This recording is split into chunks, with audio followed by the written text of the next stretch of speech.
मिलिंद प्रश्नाच्या ग्रंथाच्या पठणाच्या अनुषंगाने मेंढक प्रश्नामध्ये प्रवेश केल्यानंतर पार्श्वभूमीच्या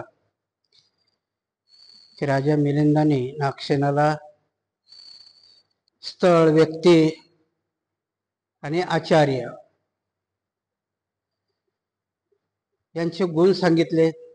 तर म्हणते नागसेन आणि राजा मिलिंदाला उपासक कसा असावा त्यांचे 10 गुण सांगितले. आतापर्यंत आपण ते बघितलं. आज आपण प्रत्यक्षतः मेंढक प्रश्नाला सुरुवात करूया. म्हणून मी नेहमी सांगत असतो की आपण वास्तवात गेलो पाहिजे. कुठलाही ग्रंथ वाचताना की जेव्हा हिंदू धर्माच्या किंवा मुस्लिम धर्माच्या किंवा ख्रिश्चन धर्माच्या तुम्ही गेलात की नाही मला माहिती नाही, पण ख्रिश्चनाच्या जर तुम्ही चर्चमध्ये गेलात, पादरी त्याला फादर म्हणतात, तो उभा असतो आणि बायबल जेव्हा वाचत असतो तेव्हा तो सगळी परिस्थिती निर्माण करत असतो. की सुरुवातच तो करतो की येशूनी परत जन्म घेतला याच्यावरती आमचा विश्वास आहे. इथून तो सुरुवात करून टाकतो आणि ते चर्चचं वातावरण असं भारावलं जातं की प्रत्यक्षात येशू ख्रिस्ताने जन्म घेतला ही परिस्थिती ते निर्माण करतात. तर त्याचप्रमाणे जर मस्जिदीमध्ये तुम्ही गेलात तर मस्जिदीमधला मुला आयास शिकवतात. तुम्ही फक्त नमाज बघितला असेल, पण जेव्हा तो आयास शिकवतो किंवा कुराण शिकवतो तेव्हा तो पुढच्याला असं भारावून सोडत असतो की ह्या जगामध्ये हे जग निर्माण केलं ते फक्त अल्लाह आणि खुदाने निर्माण केलं, त्याच्याशिवाय कुणीही नाही. आणि आज तुम्ही मस्जिदीमध्ये आहात तर तुमच्या डोक्यामध्ये फक्त तेवढंच असलं पाहिजे की अल्लाह शिवाय ह्या जगाला दुसरा कुणीही नाही. हिंदू धर्माने तर चराचरात देव घालून ठेवला, चराचरा ते सांगितलं, परंतु आचरणाने ते हे नाही करत. आणि मग त्यांचा जर सत्संग असेल किंवा पारायण असेल किंवा सप्ताह, त्यांच्या तो खूप वेगवेगळे प्रकार आहेत. भागवत सप्ताह असतो, तर कीर्तन असतं, तर हे असतं. ती असं इल्युजन बनवतात की जर समजा महाभारत सुरू असेल तर लोकांच्या डोळ्यासमोर प्रत्यक्ष द्रौपदी 5 पांडवांनी हे निर्माण केले जातात. पण आम्ही आमचा ग्रंथ वाचताना मात्र ना विहारात ते वातावरण असतं, ना व्यक्तिशः आम्ही घरात वाचताना ते वातावरण असतं. आणि म्हणून आम्हाला त्याचं गांभीर्य कळत नाही. सांगण्याचा उद्देश असा आहे की आजही बौद्ध गयाला भिक्षू लोकांना उचलून आतमध्ये टाकलं, आम्ही शांत आहोत. बौद्ध आत करा. तिथला एक भिक्षू वैतागून म्हटलं की अरे ह्या भारतात बौद्ध आहेत की नाही, कारण तो बाहेरचा आहे, थायलंडचा आहे, शांतपणाने. आणि त्यानं बघा तिथले जे नेतृत्व जे करतात, लामा बिमा ही सगळी लोक, भिक्षू आले आणि उठा म्हटले ते उठले, चला म्हटले गेले, गाडीत बसा म्हटले बसले. कारण हा बुद्धाचा विनय आहे. आणि ह्या विनयाने आम्ही तो शिकलोय का? आम्ही त्याच्याप्रमाणे काही करणार आहोत का की नाही करणार आहोत? मग आम्हाला फक्त खाली प्रतिक्रिया आधीच माहिती आहे का? बघा त्या तिथल्या महाबोधी आंदोलनापासून त्या भिक्षुकून घेण्यासारखे बरेचसे बोध आहेत. आम्ही परभणीला आमची घटना तुटली, आम्ही हातात काठ्या घेऊन रस्त्यावर आलो, त्यांनी एकदम संयमाने सुरू आहे. काय करतात ते? बसतात तिथे आणि चॅन्टिंग सुरू आहे. फक्त खाली हातामध्ये बोर्ड आहे. काय पाहिजे? तर आम्हाला तो कायदा रद्द करायचा आहे. कुठलाही आताताईपणा नाही, कुठलाही काही नाही. आणि परंतु आम्ही जे आमच्यावाले ऍक्टिव्हिस्ट आहेत, आमच्यावाल्या संघटना आहेत, आमच्यावाल्या चॅरिटी आहेत, त्या मात्र माईकच्या पुढे जाऊन जोरजोरात ओरडून हे करताय. बाबासाहेबाच्या ग्रंथाचे अर्थ सांगतोय मी, आम्हाला ते कळलेच नाही. बाबासाहेबांनी एका शब्दात सांगितलं होतं की भारताचा इतिहास दुसरं तिसरं काही नसून ब्राह्मणवाद आणि बुद्धिझम याच्यामध्ये असणारा संघर्ष आहे. आता तर सध्या तिथे काय सुरू आहे? तिथल्या पुजाऱ्यांनी शिवलिंग स्थापन केलंय ना, म्हणजे वैदिक पद्धत आणली की नाही त्याने तिथे. आणि त्याला विरोध कोण करताय? बुद्धिझम करताय. मग ही क्रांती आणि प्रतिक्रांतीची झलक तुम्हाला तेव्हापासून दिसते तर आतापर्यंत ती दिसत आली. मग काय करायला पाहिजे होतं? त्याचं उपासकांनी काय करायला पाहिजे? कुठल्याही गोष्टीमध्ये कुठली लढाई कुणी लढायची हे जोपर्यंत ठरत नाही तोपर्यंत तुम्ही लढाई जिंकणार नाही. तुम्ही राजकीय लढाई कोणाच्या हातात देताय की ज्याला राजकारण कळत नाही, त्याला सेनापती करता लढ म्हणताय. तुमची धार्मिक लढाई कोणाच्या हातात दिली तुम्ही? त्या भिक्षूच्या हातात, की त्यालाच काही माहिती नाही. आणि मग कसं होणार आहे?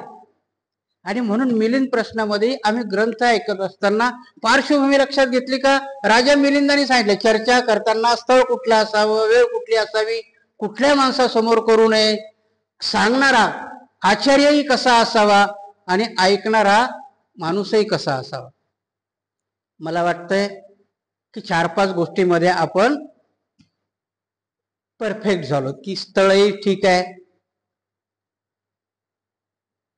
माणसंही ठीक आहेत, भले मोजके का असे ना, परंतु धर्मचर्चेला लायक माणसं आहेत.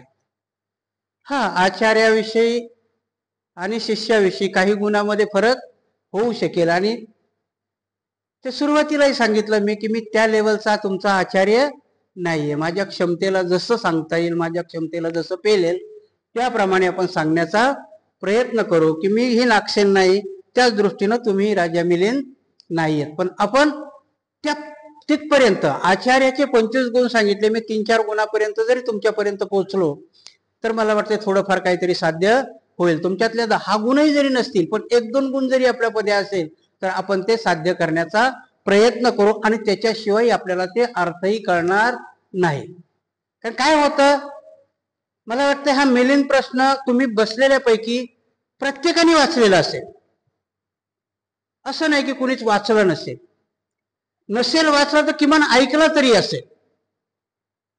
परंतु आजही आम्ही त्याच्यानुसार किंवा त्या याच्यानुसार, कारण आम्ही त्या पद्धतीत ऐकला नाही आणि त्या पद्धतीत सांगितलंही नाही.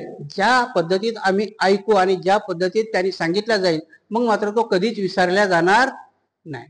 आणि म्हणून आता मेंढक प्रश्न, राजा मिलिंदाने मेंढक प्रश्नाला सुरुवात केली तर पहिलाच प्रश्न त्यांनी काय आहे की गुंतागुंतीचा. मेंढक प्रश्न म्हणजे गुंतागुंत आहे, की त्याची उत्तरं सरळही वाटतात आणि अवघडही वाटतात, अशी ही प्रश्न आहेत.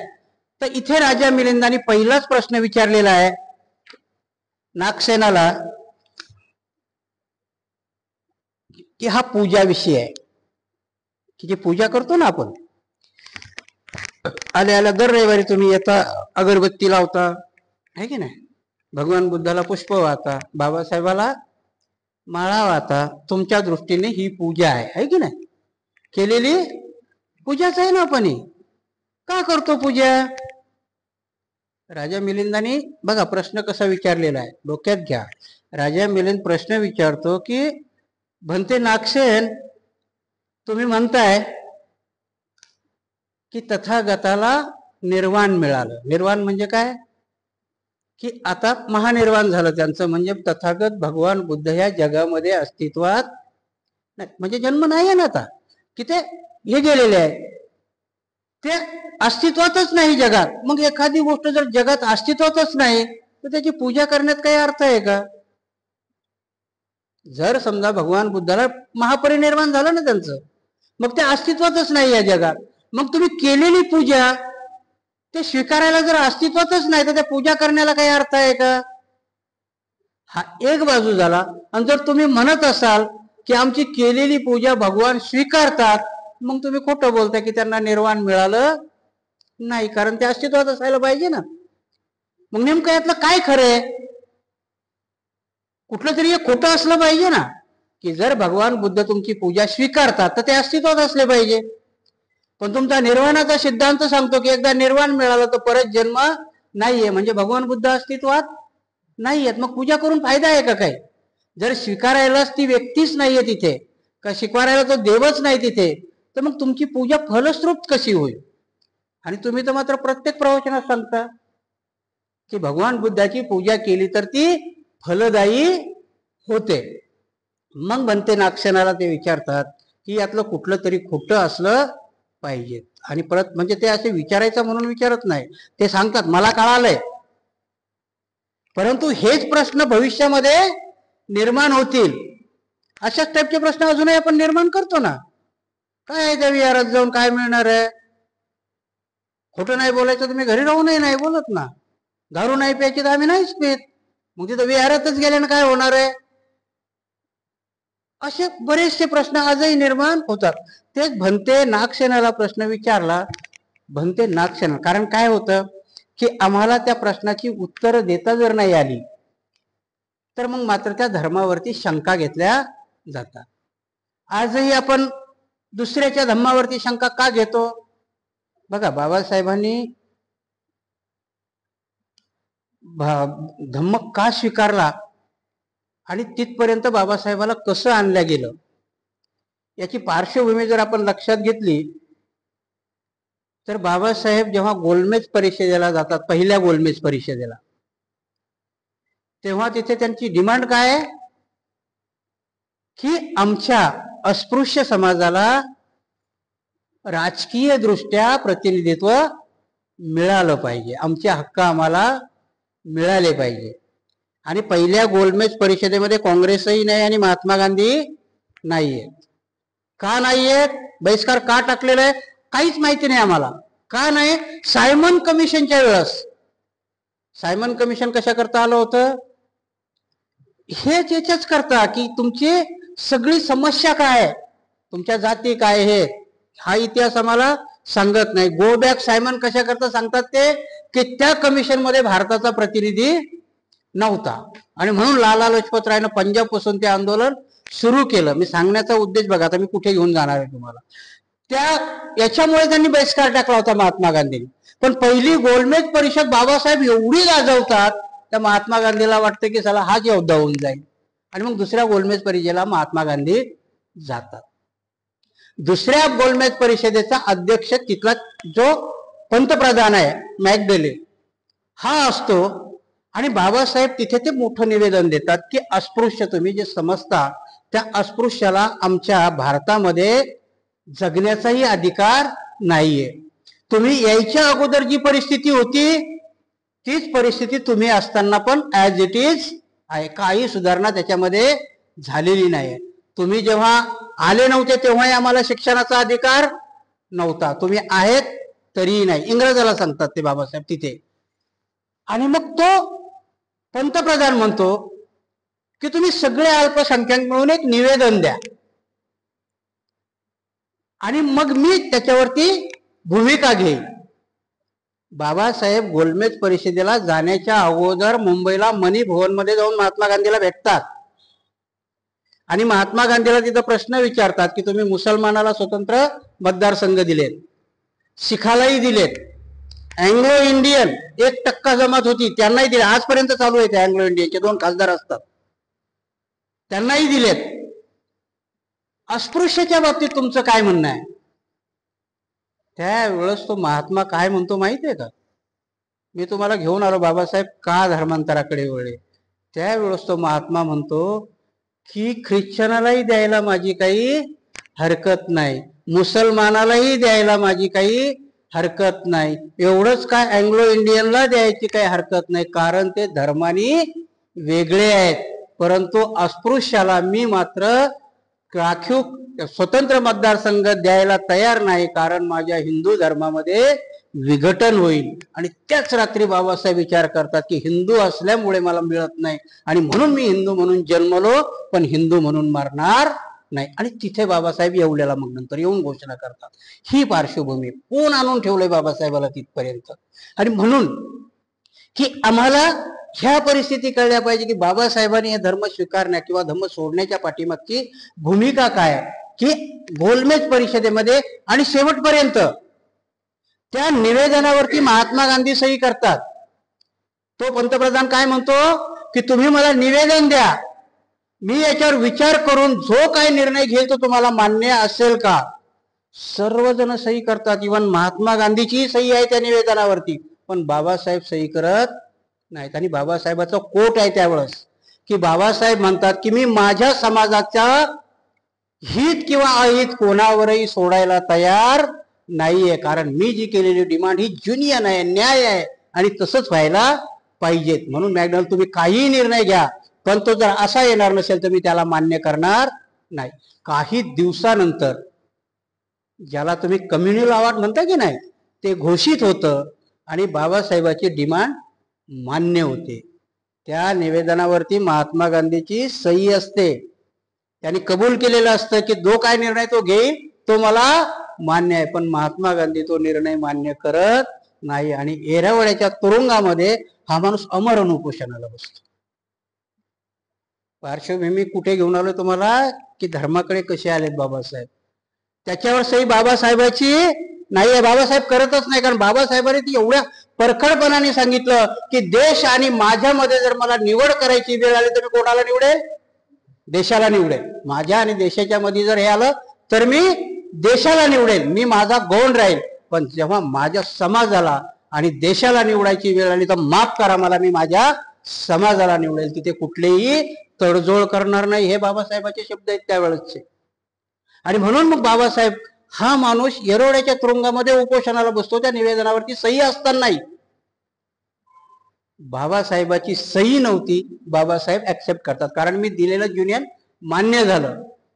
आणि नंतरच मग ते पार्श्व तुम्हाला माहिती आहे, पुणे कराराकरता बाबासाहेबाला कसं छळल्या जातं, बाबासाहेबावरची अशी परिस्थिती आणल्या जाते की जर माझा समाजच शिल्लक राहणार नसेल तर हे अवॉर्ड मी कोणाकरता हे करू. आणि बाबासाहेब पुणे करारावरती सही करतात. तो नंतर पुढचा प्रश्न आहे, तो चांगलं झालं का वाईट झालं त्याच्यावर खूप मोठी डिबेट होऊ शकते, आजपर्यंत होत आली.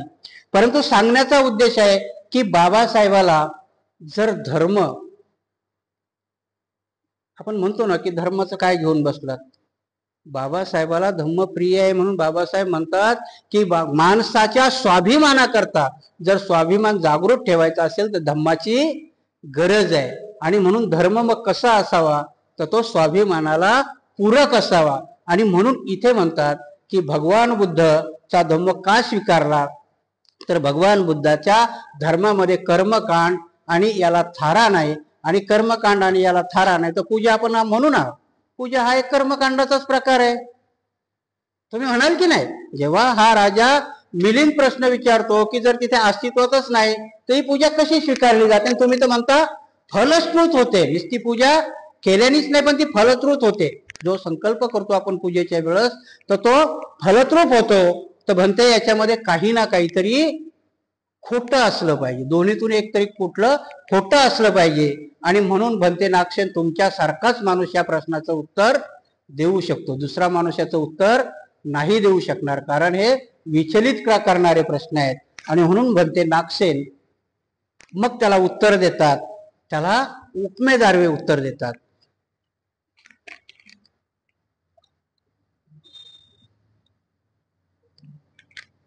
आणि हे उत्तर देताना भंते नागसेनाने 7 प्रकारचे उदाहरणं दिलेले आहेत. पहिलंच उदाहरण ते देतात अग्नीचं उदाहरण.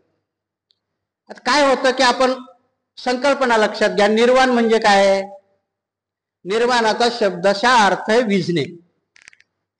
जसा दिवा पेटतो विझतो त्याला काय म्हटलंय? निर्वाण. निर्वाणाचा शब्दशः अर्थ आहे विझणे किंवा मालवणे. तर भगवान बुद्धाला निर्वाण मिळालं म्हणजे काय झालं तर निर्वाणाचा अर्थच असा आहे की भगवान बुद्ध म्हणतात की हे भवसागर आहे, ह्या भावसागरामध्ये आमच्या तृष्णा ज्या जन्म घेतात, वारंवार जन्म घेतात आणि दुःख होतं, त्या दुःखातून मुक्ती मिळणं म्हणजे निर्वाण आहे. तर याला अग्नीची उपमा देताना भंते नागसेन म्हणतात की आपण एखादा अग्नी पेटवला, जोपर्यंत अग्नी जळतो तोपर्यंत त्याच्यात तुम्ही लाकूड टाका, कागद टाका, काही टाका, ते जळत राहतं. परंतु मात्र तो एकदा अग्नी विझला तर मग त्याच्यात तुम्ही काही टाकलं तर जळेल का? भंते नागसेन त्यालाच प्रश्न विचारतात की अग्नी पेटलेला आहे तोपर्यंत तुम्ही त्याच्यामध्ये काही टाका ते जळतं, परंतु तो जर अग्नी विझला तर मग मात्र त्याच्यामध्ये काही टाका तुम्ही ते जळणार नाही. तर जो मोठा पेटलेला अग्नी विझतो भंते नागसेन सांगतात की ते निर्वाण आहे. आता हे निर्वाण आहे म्हणून भगवान बुद्धाला निर्वाण प्राप्त झालं का तर भंते नागसेन म्हणतात 100%. भंते नागसेन सांगतात की भगवान बुद्धाला निर्वाण 100% प्राप्त झालेलं आहे आणि ते ह्या दुनियाच्या विहिव चक्रातून म्हणजे जन्म घेणं आणि सोडणं याच्यापासून मुक्त झालेले आहे. ते पूजा स्वीकारणं आणि अस्वीकारणं याच्या पलीकडे गेलेले आहेत. भंते नागसेन काय सांगतात ते याच्या पलीकडे गेलेले आहेत. पण तरीही भगवान बुद्धाच्या अष्टधातूवरती कुठे विहार, कुठे स्तूप, कुठे काही जे निर्माण केलं जातं त्याला एक आपण प्रतिबिंब समजून ती समापती प्राप्त करण्याकरता त्याच्यापासून आपल्याला ते फलद्रूप होतं. आता हे तुमच्या लक्षात येतं का? बघा काय होतं. आज आपण इथं विहारात बसलो, पुढे काय मूर्ती आहे ना, भगवान बुद्धाची मूर्ती आहे. आता ह्या विहारामध्ये धातू नसेल किंवा हे नसेल, परंतु पहिले जेव्हा भगवान बुद्धाच्या अशोकाच्या काळापर्यंतही मूर्ती नव्हत्या, मग विहार कशावर उभी राहत होती? तर भगवान बुद्धाचे कुठले ना कुठले तरी धातू असायचा, केस असायचा, दात असायचा किंवा काही असायचा. आजही तुम्ही जर विपश्यना करायला गेलात तर विपश्यनाला साधना करताना तुम्हाला अवलंबन करावं लागतं कशाचं ना कशाचं तरी. मग कशाचं करतात? कोणी भगवान बुद्धाच्या मूर्तीचं करतं, कोणी आनापानसती श्वासावरती लक्ष केंद्रित करतं. आणि म्हणून भत्ते नागसेन इथे सांगतात की भगवान बुद्ध निर्वाणाला गेलेत, परंतु भगवान बुद्धाचे काही धातू आहेत की ते तुमच्या समापती करता, म्हणजे तुमच्या ध्यानाकरता किंवा तुम्हाला इच्छित निर्वाण प्राप्त करण्याकरता त्या धातूचा अवलंब करून तुम्ही ती पूजा करू शकता आणि ती फलद्रूप होते. म्हणून भगवान बुद्धांनी स्वीकारली काय आणि न स्वीकारली काय त्याला अर्थ राहत नाही. आणि त्याच्याच नंतर मग दुसरं उदाहरण देतात की मोठा अग्नी विझला म्हणून जगातला अग्नीच नष्ट झाला का? त्यावेळेस माचीस नव्हती. मला वाटतं आता माझ्या वयाचेच जवळजवळ एक दोघ जणी जरी असाल तर माझे जे 2 नंबरचे बाबा होते ते चिली मोडायचे आणि त्यावेळेस चकमक आणि गार असायची. त्या गारीवरती कापूस ठेवायचा आणि चकमकीने तो विस्तू पाडायचे आणि मग चिली मोडायचे. बरं, म्हणजे मी लहान असताना घरोघरी माचीच्या हे पण नव्हत्या, विस्तव दुसऱ्याच्या घरून घेऊन यायचे की जर चुलीमध्ये असेल विस्तव तर त्याच्या घरचा विस्तव आणायचा आणि मग आपली चूल पेटवायची ही परिस्थिती होती मी लहान असताना. आता तुम्हाला एखाद्या वेळेस ते अचंबा वाटेल की विस्तवही चुलीमध्ये राख दाबून आत विस्तव ठेवल्या जायचा. म्हणून इथे सांगताना आहे की भगवान बुद्ध मालवले म्हणजे एखादी अग्नी विझली, पण जगातला विस्तव विझलाय का? जर तुम्हाला निर्माण करायचा तर मग मात्र तो विस्तव निर्माण करता येतो. म्हणून इथे नागसेन बंदेजी काय सांगतात की बुद्ध गेले परंतु प्रत्येकाला बुद्ध बनण्याची प्रक्रिया मात्र कायम आहे आणि म्हणून तुमची पूजा स्वीकार केली जाते. भगवान बुद्ध तुमची पूजा स्वीकार करत नाही परंतु पूजा फलस्वरूप होते. कधी कधी मी यांनी सांगत असतो आपण पूजा करताना काय करतो, कोणाला पूजा व्यवहारिक दृष्ट्या आपण गेलो काय करतो पूजा करताना. मागे मागे आमच्या इथे पागोड्यामध्ये वर्षावासामध्ये सगळेजण पूजा करायची. मग पूजा करताना काय असायचं, फुलं जवळजवळ 1000 रुपयाची फुलं घेऊन यायची. 1000 रुपयाची फुलं, 1000 रुपयाच्या मेणबत्त्या, हे सगळं येऊन त्या पागोड्यामध्ये रात्रभर आपलं लावून देऊन रात्रभर पूजा करून निघून जायची. आता ही पूजा खरंच स्वीकार्य होईल का?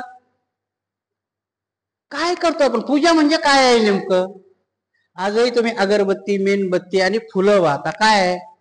प्रतीक आहेत नाही.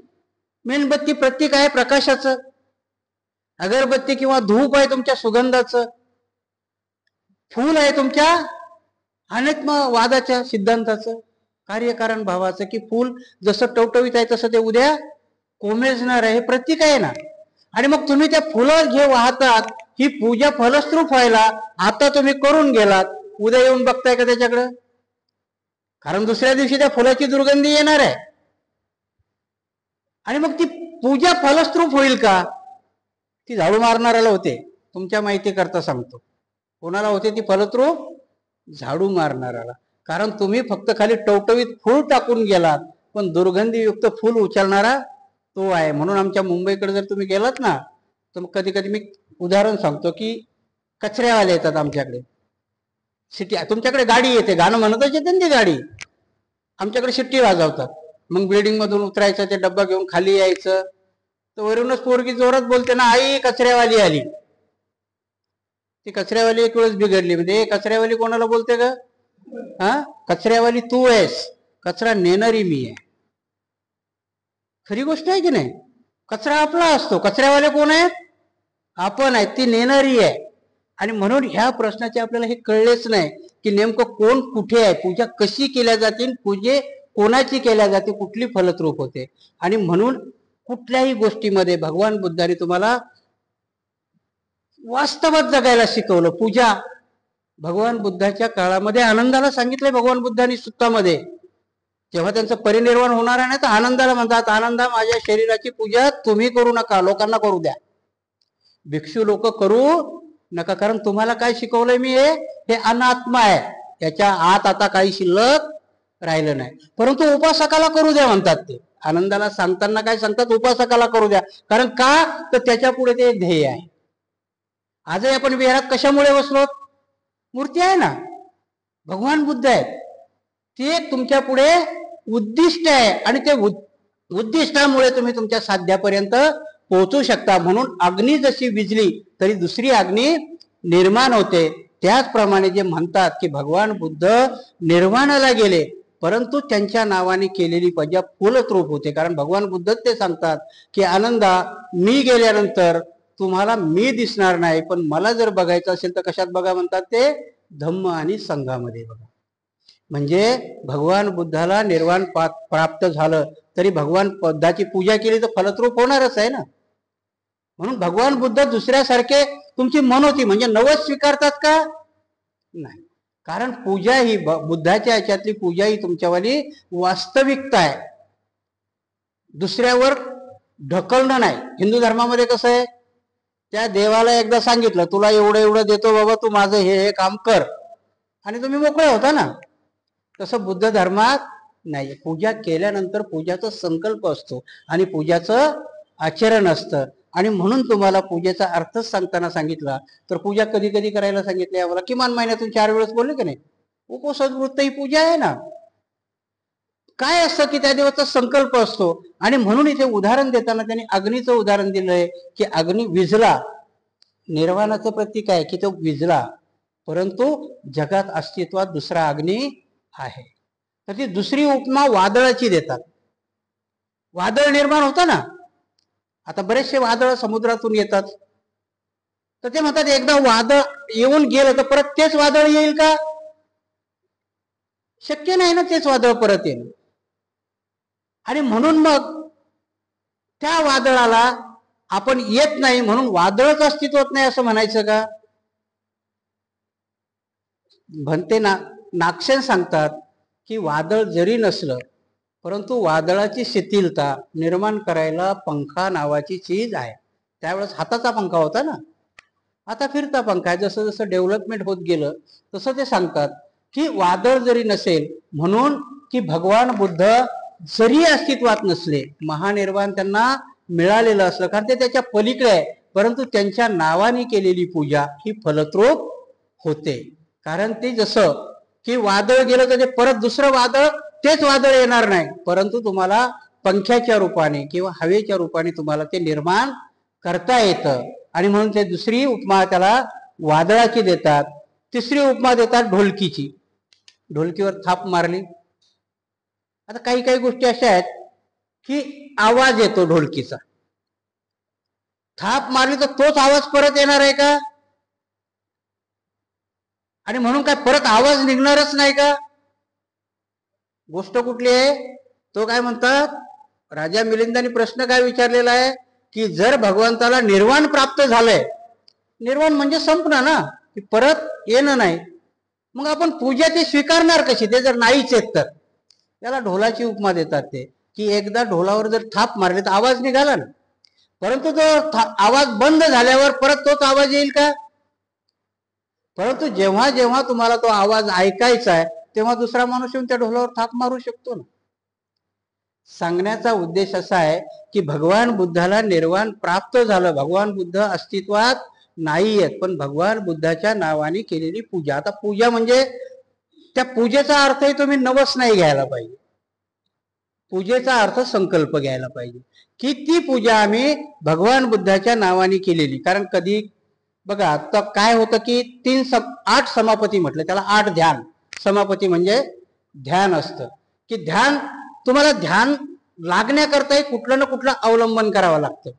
तसंच लागणार आहे का ध्यान, नाही. कधी कधी तुमच्यावाली घरात एखादा मोबाईल सापडत नाही तर तुम्ही काय म्हणता, त्याला ध्यान देऊन बघ म्हणता की नाही. डोळे देऊन बघता म्हणता का?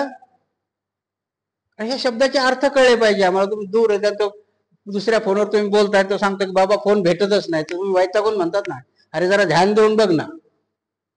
डोळे देऊन बघ म्हणता का तुम्ही?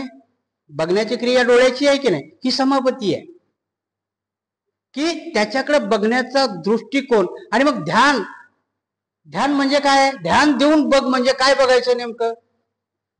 नाही, तुझ्या डोळ्यापुढे फक्त मोबाईल असला पाहिजे. तू घरात शोधतोय, तुला कॅटली दिसते, तुला चहाचं भांड दिसतंय, तो मोबाईलच दिसत नाही कारण तू ध्यान नाही त्याच्यात. तुला फक्त खाली त्या ध्यान फक्त त्या मोबाईलचं असलं पाहिजे. आणि म्हणून इथे निर्वाण जरी पावलं परंतु ती ध्यानाची प्रक्रिया आहे. त्या ध्यानाच्या प्रक्रिया करता भगवान बुद्धाचे काही, मग कुणी अस्थिवरती स्तूप बांधले, कुणी कशावरती बांधले आणि त्याची पूजा करतायत.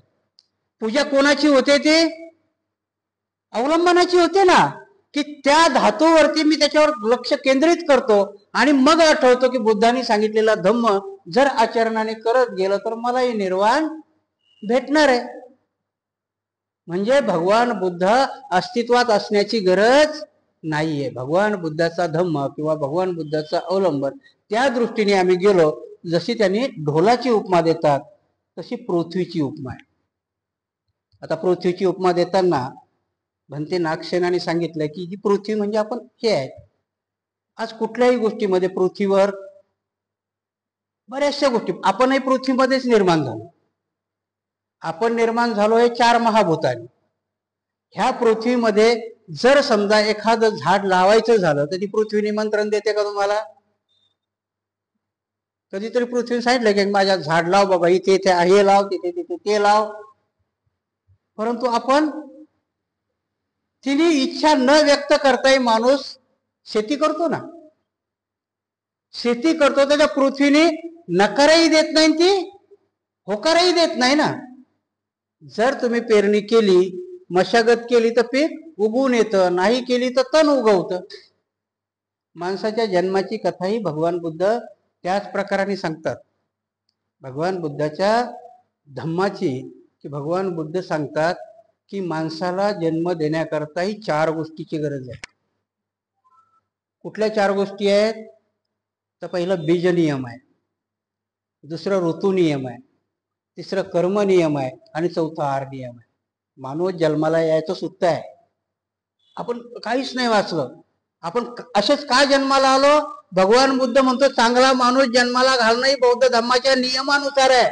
तुम्ही जर म्हटलं की परफेक्ट बुद्धच जन्माला आला पाहिजे तर बुद्धच येणार. परंतु भगवान बुद्धांनी सांगितलेल्या ह्या 4 नियमाचं पालन केलं पाहिजे. निर्वाण, भगवान बुद्धांनी धम्म सर्व पाठीमागे तुम्हाला पूजा कशी स्वीकारली जाते. भगवान बुद्ध माणसाला जन्म घालण्याकरताही नियम सांगतात. 4 नियम. पहिला बीज नियम आहे, दुसरा ऋतू नियम आहे, तिसरा कर्म नियम आणि चौथा आहार नियम. तुम्ही आता शास्त्रीय दृष्ट्या मेडिकल मध्ये गेला तर हे 4च नियम चालू आहेत. परंतु जर हे 4 नियम सुचिरभूतपणाने तुम्ही मान्य केले तर मग मात्र तुम्ही चांगला माणूस जन्माला घालू शकता. आम्ही आता करतोय का? काय आहे बीज नियम म्हणजे काय? शेतीहूनच उदाहरण घ्या ना तुम्ही. शेतामध्ये तुम्हाला पहिलीच तयारी करावी लागते की नाही? वखरणं, नांगरणं, कोळपणं. त्या भूमीमध्ये बीज ही असंच टाकता येतं का? पहिल्या जमान्यामध्ये जर तुम्ही ज्वारीचे कंस पाहिले असतील तर म्हातारी माणसं त्या ज्वारीच्या कंसाला घ्यायची, त्याच्यात बघायचे याच्यात बीज कुठलं आहे. त्याला बीज काढून ठेवायची एका मडक्यामध्ये. प्रत्येक दाना बीज नसतो. म्हणजे बीज नियम असला पाहिजे की तुमचं बीजही तेवढं शुद्ध असलं पाहिजे. म्हणून तुकाराम महाराज म्हणतात ना, शुद्ध बीजापोटी फळे रसाळ गोमटी अशीच येत नाही. तर भगवान बुद्ध इथे सांगतात त्या सुत्तामध्ये की जर बीज नसेल तर शेतात तण उगवतं ना, त्याला पेरलं जातं का? जर तुम्ही तयारी नाही केली, बिना तयारीचा जन्माला येणारा माणूस हा तणच असतो. आपण तणच आहोत. तयारी नाही, आपण जन्माला आलो नाही. सुत्तामध्ये सांगितलंय. कारण सांगत नाहीत भिक्षू लोक. माणसाला तुम्हाला कसा मुलगा जन्माला घालायचा हे भगवान बुद्धांनी सुत्तामध्ये सांगितलंय 4 नियमाने तयारी करायला. आणि ते महामायेचं ते स्वतःच उदाहरण देतात. बोधिसत्व जन्माला कसे आले. महामाया आणि शुद्धोधन हे पहिले तयारी करतात.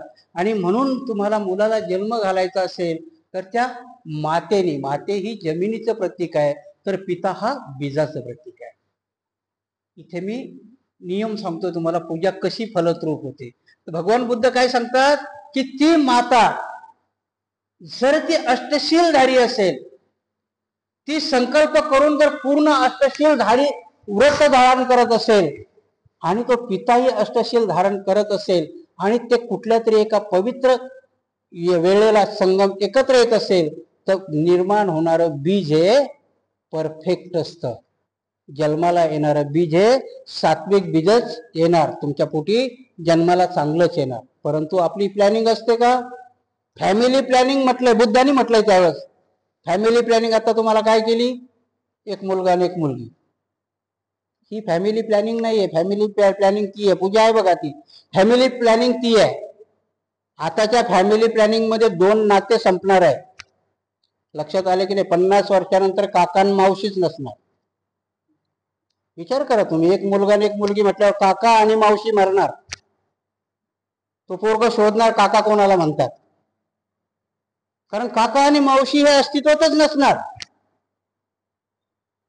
फॅमिली प्लॅनिंग तेव्हा सांगितली बुद्धांनी की जन्माला घालायचंय तुम्हाला, तर तुम्ही म्हणाल त्या पद्धतीने मुलगा जन्माला घालू शकता. फक्त हे 4 नियम आहेत, यालाच पूजा म्हटले. पूजा कशी परफेक्ट होती? बुद्धाला नवस करून होणार आहे का? नाही. मग बुद्ध निर्वाण पावले तरी बुद्धांनी तुम्हाला काय दिले? 4 नियम दिलेत ना. बीज नियम, ऋतू नियम, कर्म नियम आणि आहार नियम.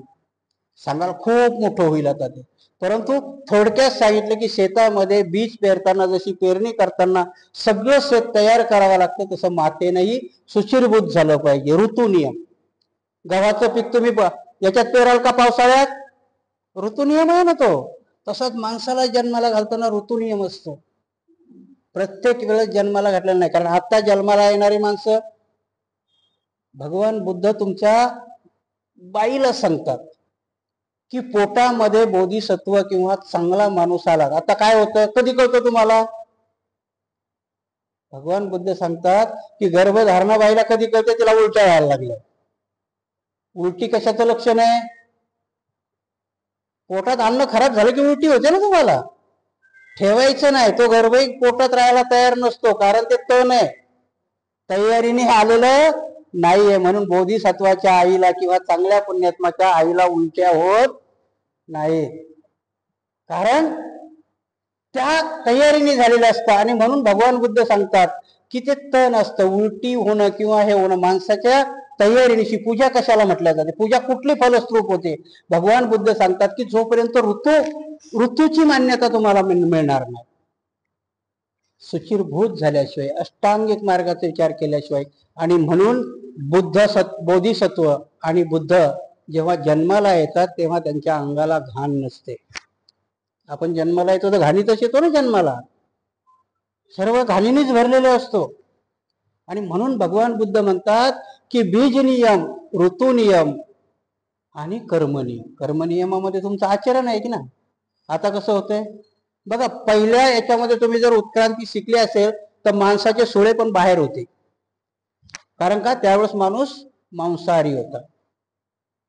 शाकाहार करता करता ही उत्क्रांती आहे का कमी कमी होत जाते. तुम्ही जर त्या, मला वाटतं कोण लहाने की कोण डॉक्टर आहे, त्यांचं एक भाषण आहे, तो म्हणतात की अजून 10 वर्षांनी मुलं खाली मान घातलेली जन्माला येते. का कारण आहे त्याचं? त्यांनी सांगितलं मोबाईल. कारण प्रत्येकाजवळ आहे, कारण ती माणसातली उत्क्रांती आहे. का आपले बापदादे का 6-6, 6.5 फुटाचे होते? काम करत होती, धावत होती. आता खुर्चीत बसला, हाईट कमी झाला ना. हा नियम आहे. आणि म्हणून त्यावेळेस सांगतात की पूजा करताना कशी आहे? तुम्हाला माणूस जन्माला घालण्याची पूजा, बुद्धाची गरज आहे का तुम्हाला? पूजेची त्यांनी सांगून ठेवलंय तिथे. हे 4 नियम जरी पाळले की ऋतूमध्ये गव्हाची पेरणी उन्हाळ्यातच होते, विहिरीला पाणी असेल तर. ती पावसाळ्यात पेरणी होत नाही, म्हणजे ऋतूही समजला पाहिजे. आणि आहार. आता काय होतंय? आई गर्भवती आहे, पाहते काय? डब्ल्यू पाहते ना. काय होणार आहे ते बाहेर येऊन? ते डब्ल्यूच होईल. हल्ली आता 90% शिजर होतात की नाही. पहिल्या तुम्ही सांगाल की आता हे भंतेची प्रवचन याच्यातलं आहे, मी माझ्या मनाचं सांगत नाहीये, सुत्तामध्ये आहे. भगवान बुद्धांनी सांगितलेलं आहे माणसाला जन्म देताना काय पाळलं पाहिजे आपण. काय होतं आता 100% शिजर होतं. पहिल्या बायका शिजर नावाचा प्रकार नव्हता, आडून मारायची, परंतु डिलिव्हरी नॉर्मल व्हायची. का नाही होत आता?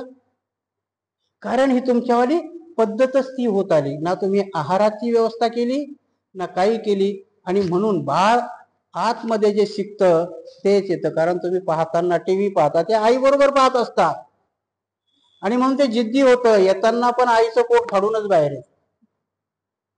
90% पोरं आज शिजरची येतात. हा जोक नाहीये. जोपर्यंत तुम्ही धार्मिक आणि त्याला वैज्ञानिक जोड नाही, बुद्धाचा धर्म याला वैज्ञानिक म्हणतात. H2O म्हणजे विज्ञान नाही, हे विज्ञान आहे. बुद्धाने विज्ञान कुठलं सांगितलेलं आहे, तर हे विज्ञान पाहिजे की जी बाई जर बुद्धाच्या धर्मानुसार आचरण केलं तर ती प्रसूत होतानाही सुलभतेने होणार. हे विज्ञान आहे. जर 4 नियम विज्ञानाचेच आहेत नाही 4 नियम. मला सांगा की बीज नियम पाळताना विज्ञान असंच आहे. ऋतू नियम ऋतूनुसार हे केलं पाहिजे. कर्म त्या बाईचं प्रेग्नेन्सी मधलं आचरण जर, कारण जवळ तुम्ही सुभद्रेची कथा लागता, तुम्ही थोतांड म्हणत असेल, पण उपाली भंतीची कथा आहे आपल्या याच्यामध्ये, आणि गर्भामध्ये त्याच्यावरती संस्कार होत असतात आई. आणि म्हणून मी नेहमी उदाहरण सांगतो की जेव्हा मूल जन्माला येतं ते जर रडायला लागलं तर कोणच जवळ थांबत नाही, पण त्या आईने जर छातीशी धरलं तर ते मात्र थांबतं. का? कारण त्याने गर्भामध्ये त्या आईच्या हृदयाचे ठोके त्याच्या ओळखीचे असतात, म्हणून त्या आईने छातीशी धरल्याबरोबर राहतात, ते ओळखीचे आहेत त्याच्या. हे विज्ञान आहे. आणि जर ते ठोके त्याच्या ओळखीचे आहे तर मग आई भांडत असेल तर ते मी भांडणं करणारच शिकणार ना. पूजा आहे, भगवान बुद्धांनी सांगितलेली पूजा आहे. म्हणून भगवान बुद्ध अस्तित्वात असोच आहे नसो, ती पूजा फलद्रूप होते, कारण सगळ्या गोष्टी अस्तित्वात आहेत. म्हणून बुद्धांनी काय सांगितलं? त्यांनी अवतार सांगितले, विष्णूचा अवतार घेणार. बुद्धांनी ते सांगितलं का? नाही. बुद्धांनी सांगितलं तू बी बुद्ध होशील. बुद्ध होशील म्हणजे बुद्ध अस्तित्वात बीज आहे. म्हणून निर्वाण पावणं किंवा अस्वीकृती होणं किंवा स्वीकृती होणं याला काही अर्थ नाही जे जगामध्ये आहे. म्हणून माणूस मेला तरी तो कुठे विलीन होतो? संपतो का? नाही. पृथ्वी तत्व पृथ्वीत जातं, अग्नी तत्व अग्नीत जातं, वायू तत्व वायूत जातं, पाण्याचं तत्व पाण्यात जातं, विलय होतो, संपत नाही. आणि म्हणून की महानिर्वाण नंतरही भगवान बुद्धाला पूजा स्वीकृत होते का? स्वीकृत आणि अस्वीकृत करण्याचा प्रश्न येत नाही, पण फलद्रूप जरूर होते, कारण ते सगळं अस्तित्वात असतं. पृथ्वीची उपमा सांगितली, पोटातल्या किड्याची पण ते उपमा देतात. पोटातल्या किड्याला कोणी निमंत्रण दिलंय का की माझ्या पोटात जंत झाले पाहिजे, किडे झाले, चला मी एक कप्पा तुमच्याकरता राखीव ठेवला, असं कोणी म्हणतंय का? मी खूपच धार्मिक आहे तर माझ्या एक कप्पा किडे होण्याला मी राखून ठेवलाय. परंतु ते होतात, निश्चित होत नाहीत. तिथेही त्यांची दुनिया ते निर्माण करतात. एक किडा झाला तर भरपूर किडे निर्माण करतात ना. आणि म्हणून की हे जसं पोटातल्या किड्याला कोणीही निमंत्रण देत नाही, परंतु ते अस्तित्वात येतात, त्याच पद्धतीने आहे की बुद्ध निर्वाण जरी पावले परंतु ह्या भूतलावरती त्यांच्या रूपाने म्हटल्यापेक्षा की त्यांच्या शिक्षेने, त्यांच्या टीचिंगनी, त्यांच्या धम्माने ते सर्व अस्तित्वात असतं. म्हणून भगवान बुद्धाची पूजा भगवान बुद्ध स्वीकारतही नाही आणि नाकारतही नाही, परंतु ती फलद्रूप होते. म्हणून तुम्ही आचरण कधी सांगतात ना की तुम्ही जर आचरण करत गेलात, मग त्याला उदाहरण देतात की तुम्ही एका प्रकाराने केलं तर ते 10 प्रकाराने फिरून तुमच्याजवळ येतं. मग चांगलीही गोष्ट आहे आणि वाईटही गोष्ट आहे. म्हणजे पूजा तुम्ही चांगली केली तरी पूजा आहे आणि वाईट केली तरी पूजा आहे. तुम्हाला काय ऍक्सेप्ट करायचं? पूजा म्हणजे नुसती आपण वरवर केलेली ही नाही, तर पूजा ही आचरणाची गोष्ट आहे. आणि म्हणून भगवान बुद्धांनी पूजा स्वीकारणं किंवा अस्वीकार करणं याला काहीही किंमत नाही. भगवान बुद्ध निर्वाण पावले 100% खरं आहे, आणि भगवान बुद्ध तुमची कुठलीही पूजा स्वीकारतही नाही आणि नाकारतही नाही, परंतु ती पूजा फलद्रूप होते. ती पूजा तुम्ही केलेली संकल्प तुमचे फलद्रूप होतात, अशा प्रकारचे त्यांनी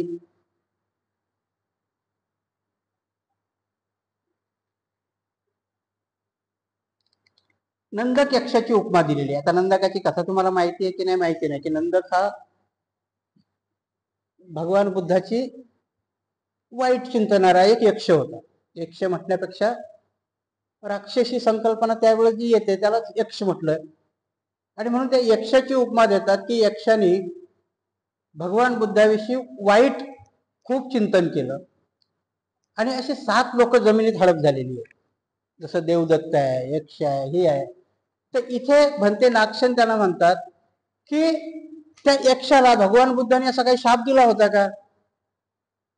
कारण भगवान तर कारुणिक आहेत ना. भगवान बुद्ध कोणालाही शापही देत नाहीत आणि उशापही देत नाहीत. परंतु हा नंदक मात्र पृथ्वीमध्ये समावल्या गेला. कारण का? तर याची कृती निंदेची होती, याचं आचरणच निंदेचं होतं, याचं आचरणच वाईट होतं. आणि म्हणून पूजा जशी फलद्रूप होते तसं तुमचं वाईट आचरणही फलद्रूप होतं. म्हणून पूजा फलद्रूप होण्याचं कारण भंते नागसेन सांगतात की तिथे निर्वाणाशी त्याचं काही घेणं देणं नाहीये. भगवान बुद्ध निर्वाण पावले 100% खरं आहे, याच्यावरती शंका घेण्याचं काहीही कारण नाही. आणि भगवान बुद्ध जरी निर्वाण पावले तरी त्यांच्या नावाने केलेली पूजा किंवा त्यांना समोर ठेवून त्यांना प्रतीक ठेवून केलेली पूजा ही फलद्रूप होते. इथे निर्वाणाची आणि अस्तित्वाची काहीही गरज नाही. हे भंते नागसेनाने राजा मिलिंदाला पटवून दिलं. ही 7 उदाहरणं नागसेनानं भंते नागसेनाने राजा मिलिंदाला पटवून दिली. आजही आपण बऱ्याचशा गोष्टी बघतो. काय होतं की आता सांगताना धम्म वेगळ्या पद्धतीने आपण वेगवेगळ्या याने सांगत असतो. आजही तुम्ही जर बघितलं असेल, आता तुम्ही सगळ्यांच्या घरामध्ये टीव्ही असतील, हे असतील. आज बौद्ध गयाच्या आंदोलनामध्ये वेगवेगळ्या प्रकारचे भिक्षू उतरलेले आणि आपला सध्या आता माइंड वॉश चालू आहे. जर तुम्ही तिथले ते व्हिडिओ पाहिले असतील तर मूर्ती बुद्धाच्याच 5 आहेत, परंतु तो तिथला पुजारी सांगतो की हे 5 पांडव आहे आणि तिथे येणाऱ्याची पूजा केल्या जाते. कारण काही दिवसांनी आता तुम्ही विचार करा, साधा एक नियम आहे की त्या महाबोधी विहाराचा शोध कुणी लावलाय?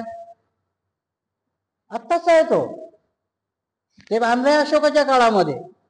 पण शोध त्याचा कनिंगहमनी लावला, जो इंग्लंडचा तो हे म्हणतात त्याला काय आर्कोलॉजीचा हे होता, त्याने लावला. त्याला तो मोठाच्या मोठा टिला दिसला आणि त्याने ते शोध लावला. शोध कसा लावला?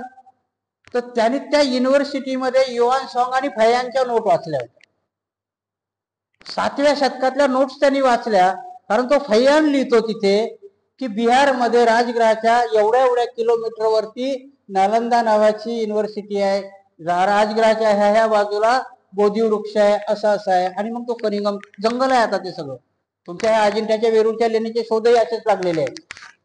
तिथे जो जातो ते मग सांगण्याचा उद्देश बघा, परत मी पूजेपर्यंत सांगतोय तुम्हाला. शोध कुणी लावलाय? कनिंगमनी. आताच आहे ना, 1800 म्हणजे 200-250 वर्षाचा पिरियड आहे. काय जास्त आहे का? नाही.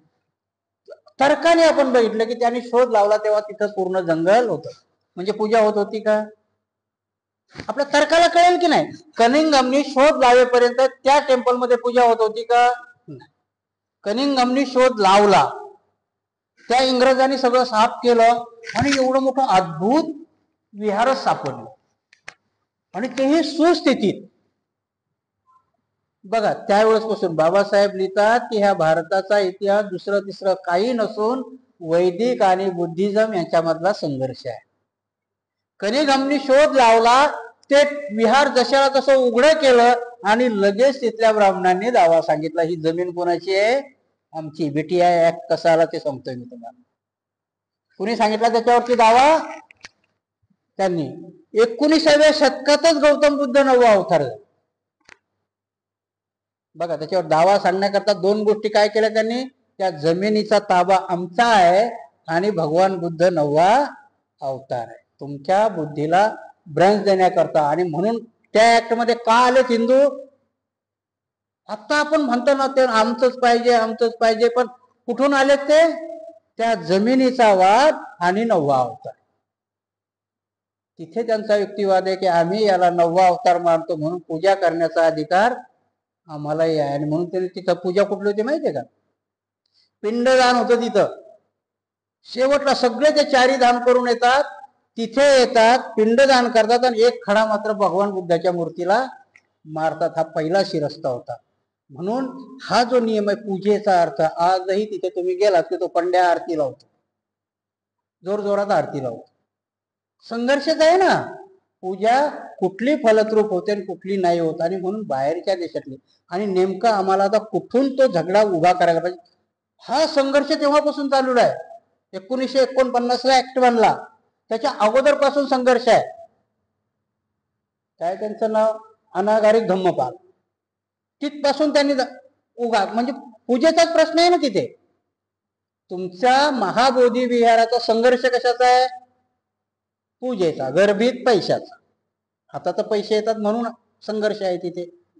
पूजेचा आहे. आजही तिथे पूजा शिवलिंगाची होते.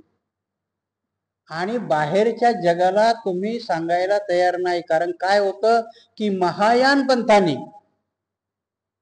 आत्ताच्या तुमच्या पूजेचा अर्थ महायान पंथाची, एवढ्या दिवस महायान पंथी भिक्षू बाहेर आले नव्हते, आता बाहेर यायला लागले. कोण पाठवायला लागलं याला? हे RSSने. कारण महायान पंथानेच मूर्ती पूजा, महायान पंथामध्ये ब्रह्मदेव, इंद्र, ही सगळी संकल्पना महायान पंथीयांची आहे. आणि म्हणून आम्हाला विचलित केलं जातं. आजही तिथला एक भिक्षू म्हणतो महायान पंथी, असू द्या ना, त्यांना पूजा करायची, फक्त त्यांनी पूजा भगवान बुद्धाच्या नावाने करावी. सवलत देताय तुम्ही, ह्याच पद्धतीने सवलत देता देता थेरवाद किंवा भगवान बुद्धाचा खरा धम्म बाजूला जाऊन महायान पंथाचा हिंदू झाला. महायान पंथामधूनच हे धर्म विकसित झाले आणि त्याला मग मात्र विकृतीचं स्वरूप आलं. आजही तेच होतं. कारण तो लढा आम्ही सवलतीने लढायला जातो. आजही काय होतं तिथे की आज आमच्या राजकीय पार्ट्या तिथे उड्या मारतात, त्यांना शेवटपर्यंत न्यायचा नसतो. परंतु जो जगातला येणारा बौद्ध आहे तो तुमच्याकडे बघून परत नाही. कारण आता हा लढा भिक्षूलाच लढू द्यावा आणि तेही चांगल्या भिक्षूंनी लढावा. आपण त्याच्या पाठीमागे बॅकिंग द्यावं. काय व्हायला पाहिजे होतं आतापर्यंत? बॅकिंग म्हणून बघा, तुम्हाला आठवत असेल की शाहीनबागचं प्रकरण उभं राहिलं होतं. काय होता तो प्रश्न? मुसलमानाच्या राष्ट्रीयत्वाचा. आता तुमचा प्रश्न काय आहे? संघर्षाचाच आहे ना. हा संघर्ष कोणाचा आहे? तिथला तो मिश्रा नावाचा पुजारी भगवान त्या शिवलिंगाची पूजा करतोय. मग त्याला उत्तर कोण द्यायला पाहिजे? रामदास आठवलेने की भिक्षूने? भिक्षूनीच द्यायला पाहिजे की नाही? संघर्ष कोणाचा आहे? वैदिक आणि बुद्धिजींचा आहे. मग तिथे भिक्षूनी संघर्ष करावा आणि आठवलेनी पाठिंबा द्यावा. मंत्रिमंडळात उचलावा ना प्रश्न. उचलला का आजपर्यंत? नाही, ते चारोळ्या करत बसणार फक्त खाली, तिथे उचलणार नाही. भिक्षू लढतायत. आजही केवढं मोठं आंदोलन व्हायला पाहिजे. भिक्षू भरून उचलून नेलेत भिक्षू तिथले. आम्ही काय व्हायला पाहिजे होतं? शाहीनबाग. नुसतं एकटा दिल्ली शाहीनबाग नव्हता झाला, तुमच्या औरंगाबाद मध्ये बाया बसल्या होत्या रस्त्यावर. ते व्हायला पाहिजे होतं. आमच्या गावागावामध्ये, चौकामध्ये आम्ही येऊन बसायला पाहिजे होतं तिथल्या पाठिंब्याचा. त्या भिक्षूला आमचा पाठिंबा आहे, आम्ही येतो. रोटेशननी बसायला पाहिजे होतं. वेळ नाही तुमच्याकडे, तो दिवसा कामाला गेला, ज्याला वेळ आहे तो बसला, कामावून आला तो बैस, त्याला मोकळा कर. जागा अशी मोकळी नव्हती सोडायला पाहिजे, पण ते आमच्यात झाले नाही. पूजेचा अर्थ तो आहे. आम्ही पूजा फक्त खाली हार आणि अगरबत्ती घालण्याची करतो. भगवान बुद्धांनी सुद्धा सांगितलं, जसं मी सांगितलं की पूजा कोणती? माणूस जन्माला घालण्याची भगवान बुद्धांनी पूजा सांगितली. चांगला माणूस जर जन्माला घातला तर ही 4 नियम तुम्हाला पाळावं लागतील, या 4 पूजा कराव्या लागतील. मग भगवान बुद्ध उपसंपादित किंवा महानिर्वाण पावले काय आणि अस्तित्वात नसले काय तरी पूजा फलस्वरूप होते. तसंच झालंय आज. आमच्या महाबोधी विहाराच्या मुक्तीचा प्रश्न आम्ही रॉंग साईडनी लढतो. आता तिथे कोण येतात टीव्हीवरती? प्रत्येक जण येऊन सांगतो ना रामाच्या मंदिरात, मग आम्हाला का नाही? अरे काय घेणं आहे तुला तिथं? राम हा तुझा देवच नाही आहे ना. पण हा सांगतो काय? मग त्या रामाच्या मंदिराच्या याच्यात कमिटी रामाला द्या, काय करतो तिथे जाऊन? तुझा प्रश्न भरकट होऊ नको राजा. मुक्तीचा लढा आहे तर त्याला स्पेसिफिक उत्तर दिलं पाहिजे. मी सांगितलं की 2 कारणामुळे तिथे आले, की त्यांनी तो एक जागेचा वाद, की जागा आमची आहे, जागेवरचं स्वामित्व सांगितलं होतं त्यांनी, म्हणून त्या पुजाऱ्याच्या, आणि म्हणून तो ऍक्ट बनला 49. म्हणून आमची भूमिका काय असावी, की तो ऍक्ट रद्द करा, ऑटोमॅटिक तुम्हाला विहार मिळतं. आम्ही ते करत नाही. आमचं म्हणणं काय, की ती कमिटी आमची बनवा. मागेही झालं. मग ते काय करतात, त्यांना माहिती ना काय करायचं. कमिटी बनवा म्हटलं की आमच्या 2 भिक्षूला कमिटीत घेतात, 4 भिक्षूला ते आरामशीर बसतात. नंतर मग कधीतरी यायला न विचारणं झालं की मग उठून उभे राहतात. आणि म्हणून बाबासाहेबाला हा पुढचा प्रश्न माहिती होता. म्हणून बाबासाहेबांनी, आताही बघा तुम्ही जर केअरफुली बघितलं तर महायानी भिक्षू तुम्हा महाराष्ट्रवाल्याला दोष द्यायला लागले. कुठे आहे म्हणतात तो बुद्ध. बाबासाहेबांनी याच्याच करता सांगितलं होतं की सगळ्यातलं घेऊन बाबासाहेबांनी बुद्ध आणि त्याचा धम्म हा आचरणाकरता आपल्याला दिला होता. आणि बुद्ध आणि धम्म याच्या आचरणानुसार राहिलं तर आम्ही महायानही बाजूला ठेवू, थेरवादही बाजूला ठेवू, आणि जे तत्व बाबासाहेबांनी वेचून घेतलेली आहेत त्यानुसार आम्ही बुद्ध धम्माचं आचरण करू. आणि त्यानुसार आम्हाला आता काय होतंय, आता मी तुम्हाला त्या विहाराची कथाही सांगतो. नेतृत्व आता सध्या कोण करतोय? लामा नेतृत्व करतात मुक्ती त्या याचं. लामा कोण? तिबेटी. नुसतं यातच नाही, कारण तुम्हाला काही गोष्टी सांगतो. श्रावस्तीमध्ये जपानच्या भिक्षूचं साम्राज्य, दुसऱ्या ठिकाणी गेलात तर तिबेटीय नाही. म्हणून तुम्हाला बुद्ध धम्मच कळला नाही अजून, तुम्ही बुद्ध झालेच नाही. बाबासाहेबांनी याच्याच करता तुम्हाला सगळ्या संकल्पना मिळून जे नव्यान दिलं होतं, तेव्हा इंडियाच्या लोकांना आता आम्हाला सांगावं लागेल की बाबासाहेबांनी जो बुद्ध धम्म दिला, आम्हाला बुद्ध कुणी दाखवलाय? बाबासाहेबांनी दाखवलंय ना. मग बाबासाहेबांनी दाखवलेला बुद्ध आम्हाला स्वीकार करायचा आहे. आणि मग स्वीकार करताना क्रायटेरिया काय? तर आमच्या 22 प्रतिज्ञा आहेत. मग त्या 22 प्रतिज्ञा म्हटल्यावर लांबा बी थांबेल का तिथे? महायानावालाही थांबेल का? आणि मग त्यांना सांगावं लागेल की तुम्ही सगळे याच्यावाले असाल, परंतु हा बाबासाहेबाच्या संकल्पनेतून दिलेला धम्म आम्ही स्वीकारलेला आहे, आणि त्यानुसारच आमच्या भारतातली प्रार्थना स्थळं चालली पाहिजे. आणि मग ती प्रार्थना स्थळं चालायची तर पहिल्याच 22 प्रतिज्ञेत मी ब्रह्म विष्णू महेश याला देव मानणार नाही. मग बोंबलेल का त्या रामाच्या मंदिराच्या याच्यात कमिटीत आम्हाला द्या म्हणून? ती प्रतिज्ञा एकदा घेतल्यावर मग तुम्ही म्हणाल का की राम मंदिराच्या कमिटीत आम्हाला बी नेमा? कारण इथून सुरुवात झाली पाहिजे. मुक्ती लढा आम्हाला कुठला लढला पाहिजे आणि कशा करता लढला पाहिजे, बॅकिंग कुठून झालं पाहिजे, म्हणून कुठलाही संघर्ष होत नाही. महाराष्ट्राच्या खेड्यामध्ये किमान एक दिवसाचा तरी ती जनजागृती व्हायला पाहिजे, ती झाली नाही मुक्त लढ्याची.